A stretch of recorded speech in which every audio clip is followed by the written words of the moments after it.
Starting my second Disney college program means two things: protecting my health and protecting my wallet. When getting off work at truly ungodly hours, that means meal prep means survival. So let's see what we're cooking up in this DCP vlog. Every smile, spark of light, a tale we'll always share. Magic in the air tonight, it's everywhere.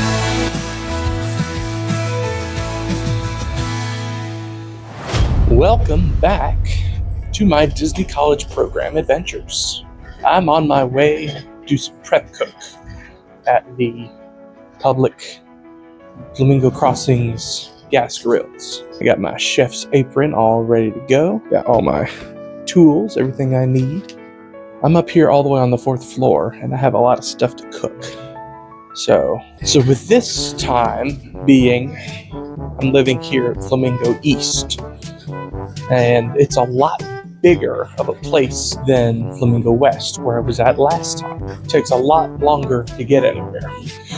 It's about 2 o'clock in the afternoon, and it is a brisk 47 degrees in January. I'm wearing a flannel in Florida. Who'd have thought? And here we are. Let's get cooking. Fire! We'll let this... That's mildly concerning. Anyway, we're going to let this heat up, which shouldn't take long, while we get our stuff set up.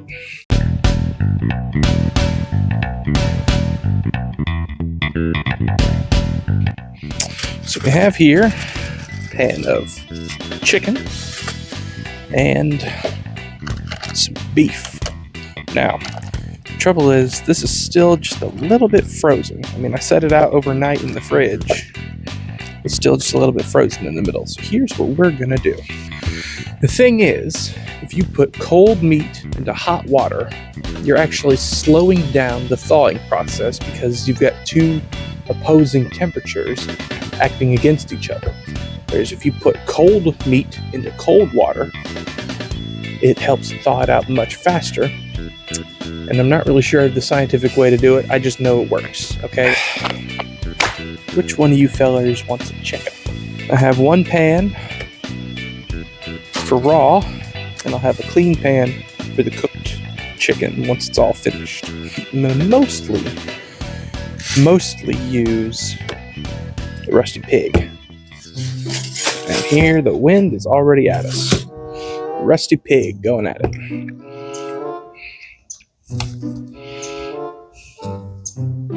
Ooh. That stuff pours out quick. You gotta be very careful. Ingredients, spice. That's all you need to know. We're just gonna do a liberal coating of this stuff on our chicken. Oh no, I'm dropping stuff. It's okay. Didn't touch the ground, so it's fine. Alright, this ain't my first rodeo. Go check out my other cooking video. There's not as much salt in this seasoning, or rub rather, as there is in my other seasoning here, which is good for chicken.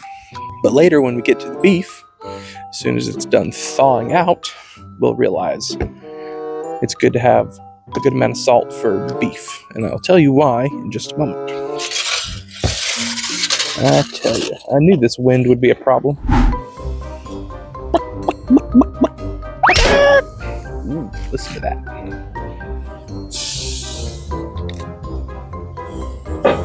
Oh. Yeah, here we go. See, look how big that piece of chicken is. I'll probably, for meal prep, end up cutting that in half, because that's just 1/2 of the fillet. I don't really know what happened here. The chicken breast just kind of fell apart. It's okay. And set her down. Fresh gloves. Gorgeous. Gorgeous, gorgeous, gorgeous. That didn't take long, now did it? You're probably wondering, what's this little tool down here? Well, this is a Christmas gift that I got last year. It is a branding iron that I've had heating up on hot, like on the high side. And there it is. Now I just got to heat it up and do that for everybody else. This is my bird, my chicken. Now for this, for the beef, I'm going to be using my secret seasoning because, well, it's got a lot of salt in it. Still kind of frozen in the middle, just a little bit. As you might have seen in my last grilling video that I did last year, on my last program, I took a giant pork shoulder and I cut part of it into pork chops. I did the very same thing with this. This is a giant pot roast that I just cut up into steaks. We're just going to use our super secret seasoning with a lot of salt. And here's the thing, especially with beef that isn't necessarily ribeye steak or like a New York strip, like something that's dedicated steak. This is a roast, so it's meant to be cooked in like a pot roast or like a crock pot. You want to use a lot of salt in whatever seasoning you do for your steak, and really salt, pepper, garlic is all you need. Good old SPG. With steak and beef cuts that are not faultless and that are a little tougher, you want to salt it generously, because even if your meat isn't perfect, the salt will break it in and it'll help hold its taste and its flavor.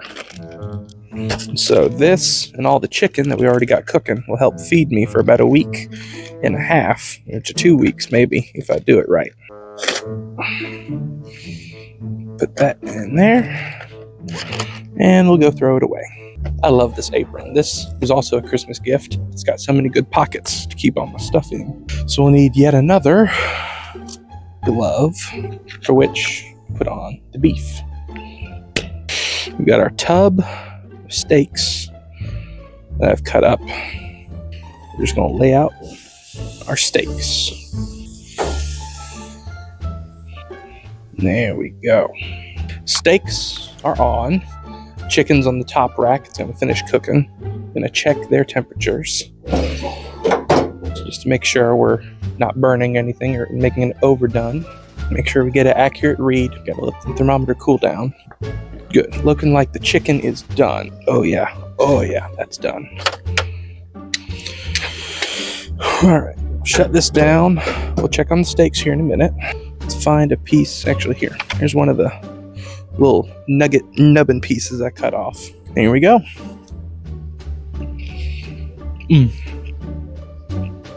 It is very true. Good food always tastes better when you cook it yourself. Perfectly done in the middle. So I'm just going to cut this up, smaller sections, just for us to snack on. We'll leave all the bigger fillet pieces like this. Just leave them for our food prep for later. All right, so we got all the chicken off. Now we're just going to check in on our steaks. So I had these on low, so I'm going to turn these up just a little bit. We need our brand seal of approval.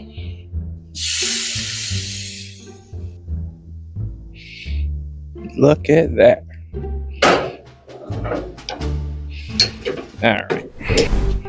Alrighty. Time has come.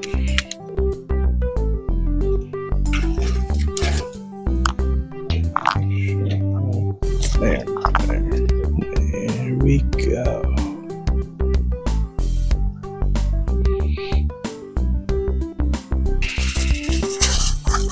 We are done. So we have our beautifully done chicken, our lightly steamed garlic broccoli with salt and pepper, and our a little bit overdone potatoes. This is why I hate cooking on electric. You should always go with gas. It's a life skill that you really need to learn eventually. We're working at the most magical place on earth, so a lot of us are basically big kids anyway.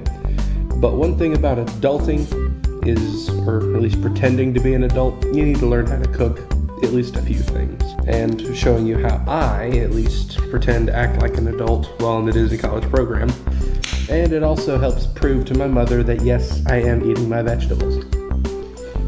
So thank you for joining me on my little adventure here at Flamingo and showing you how I use the grills to help food prep, and then of course you just make your side dishes later. I find it pretty easy because it's what I like to do, it's what I like to cook. Some of you may find it a little bit different, so I want to know, what kind of stuff are you cooking on your Disney College program? maybe we can share some recipes back and forth. Keep cooking your own stuff, pretend to act like an adult, and of course, have a magical Disney day. Worlds collide and hearts unite with stories we all know. Every smile, a spark of light, a tale we'll always share. Magic in the air tonight, it's everywhere.